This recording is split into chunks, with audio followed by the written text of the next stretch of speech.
Next on The Sixth Sense is the turn of one of our regular guests on the programme to come and show us a private reading of their own.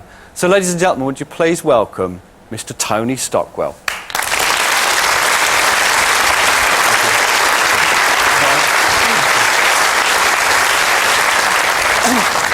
Tony, we're about to show a reading you gave before one of your tour dates in Hastings. Now, I've also been doing readings while I've been on tour. Do you find it affects you that evening if you've got to give a demonstration, if you've done readings beforehand?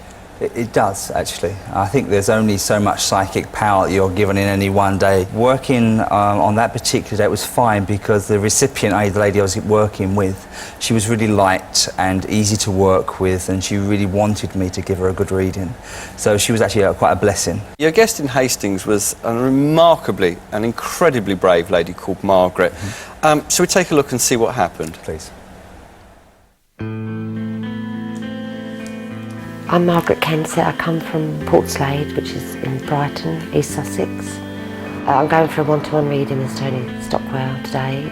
I've had a few losses in my life. Over the last 5 years, lost a lot of members of my family.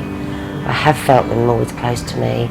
I felt that those things they've wanted to say to me, and I feel that if they can, they will come through and they will contact me. So, I get the sense here of a gentleman in the spirit world and the feeling of him losing tons of weight before he goes, or become very emaciated before he had died. Oh, that's the exact word of my dad, yeah. Okay. But I just get a sense here that I'm talking here about a man that was very emaciated before he passed to the spirit. The nurse actually said those words. From being a champion weightlifter of all Ireland, he went to 7 stone something, so, you know, it was quite heartbreaking to see him like that. Now, is it your father who has 3 children? Say no to me, darling. No, it's wrong. no. Then do you have 3 of your own? What is this 3 children thing going on? I've lost 3 children. Lost 3. Bear with me then, darling. All I know is I hear the words of your father and he talks about 3 children. Yeah. I feel very scared for some reason here, and I get the sense of a younger female finding like a very tragic end to her life, and that's it. That's what I get, a tragedy here when she passed to the spirit. Now, sweetheart, do you know of a young girl that had died, but really suddenly, really quickly, really suddenly? Yeah. And I get the sense here that I was fit as a fiddle, happy as Larry, and then I was knocked out of life. You understand this? I was almost catapulted from this world and into the spirit world. That's what I feel.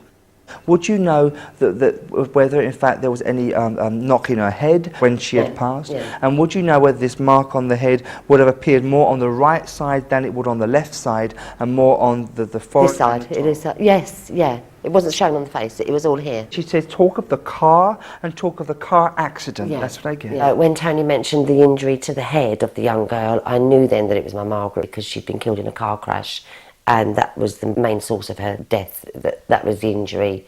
She'd gone through the windscreen, she'd hit the lamppost on this side of her head.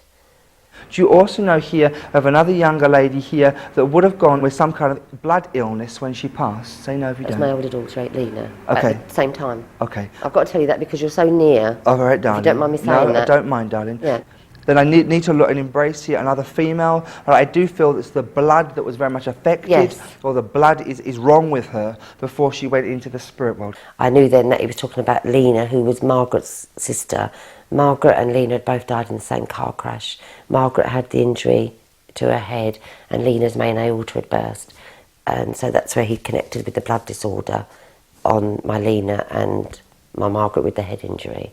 And they both died at the same time.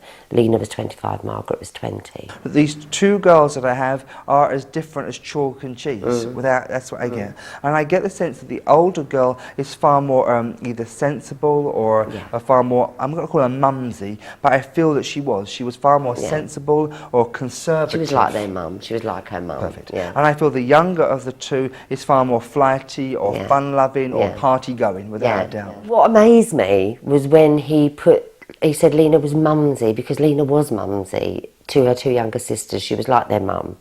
And he said, when he said that word, I knew he was talking about Lena. When he said the older one was mumsy, the younger one was trim, beautiful, and, you know, love life, live life to full. She did, because she had no responsibilities. She didn't have any children, so she was out there enjoying herself. Lena was more sensible and was very mumsy, very cuddly and loving, and known for that. As your older daughter comes, she makes reference here to the child that's living, the girl child, and I know that she wants you to be as a mother to this child, or to be all that you can be to this girl. I want to scoop this child here up in my arms. 9 months before Lena was killed, she'd given birth to a premature girl in the January. Chantal was born at 6 months. She didn't go the full term of 9 months.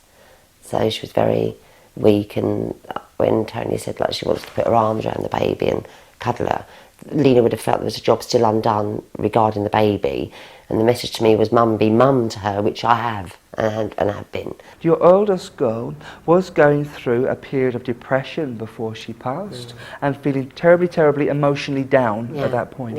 And I get the feeling here that she went out, or when your eldest daughter, before she passed, she went out to try to liven herself up, have a lovely time, see if she could get back on with life. That's what I think. As Tony picked up, she'd gone out that night to try and shake off the blues, try and cheer herself up. And he was so spot on at that, because that's exactly what she'd done. She'd gone out to try and enjoy herself and lift a little bit. Now, between them, they now want to bring in a baby child here. A baby boy child here to you. Yes. Now, sweetheart, I feel you've lost a baby boy. I did. A baby boy. Yeah, he was 4 days old. That's fine. Yeah. And I know that your son is connected absolutely to these 2 girls here, and it's your father that brings these 3 children in to be with you and to let you know they live on in the spirit world as well too. I don't know. Now, would your son be 27 now? Yes, he would. Yeah, he 27. Yeah, my Natalie's 28. Yeah, he would have been 27. That's fine. Because I'm just saying to him, give me evidence that you're here, give me more. Oh. And I just know, as he says here, I'm now 27, Mum. 77 he was born. 27. Okay. Yeah. And I know he just gives you, because he wants you to know absolutely it's him. Absolutely it's him. And he's here and in the room. I felt he was talking about my son, Mark, and when he said he would have been 27, I knew then that it was Mark, because Mark would have been 27 this year. So he died in 1977, he was 4 days old, and he would have been 27 now, and I knew. And I thought it was just amazing that he was there with his sisters. I just totally understand the sense that they know the last 5 years have been, for you, like living hell. But they have been with you every single day since that time. I've felt them with me. That's what's given me the strength. Good. It's 5 years since they died, but throughout the 5 years I've always felt that they were with me, and I've always felt that I owe it to their memory to stand tall, smile wide, so that they're proud of their mum, and when they're looking down, they always called me beautiful. They always loved, all kids love their mum, but they want me and want to see me out smiling and living life. They wouldn't want me any other way, and I won't be any other way for them. That's the only memory, that's the only thing I can do for them, is uphold their memory. So when I go to the school to pick up the grandchildren, they see the nan smiling, laughing. There's no sadness, not with my girls. I think that's everything I've got for you, darling. Lovely. Wish it was always more, always. No, you've given me plenty, you really have. Enough for you. I knew my dad would come, and my girls came. But what you've made me feel most of all is that I've felt, since they've gone, and they've given me the strength to carry on because of their strength.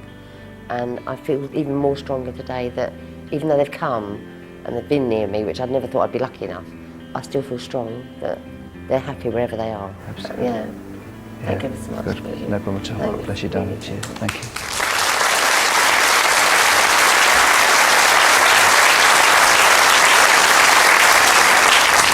Do you know, what amazed me with Margaret's reading, Tony, was her positive attitude, you know, after having such tragedies in her life. She was determined to be so happy for, you know, for her daughter's sake. Were you surprised by that? I thought she was absolutely amazing. This lady had lost her 2 daughters, a baby son. Her father had also come through during the course of the reading. And she was so bright and well adjusted. And she'd said to me after the reading that she feels though she has to be positive. She doesn't want to let her girls down. And her girls wouldn't want to see their mum grieving and not enjoying herself in life. I think that that's a marvellous message for everybody about remaining positive after tragedy. Thank you very much for being here. here on The Sixth Sense with us today. Ladies and gentlemen, Mr. Tony Stockwell.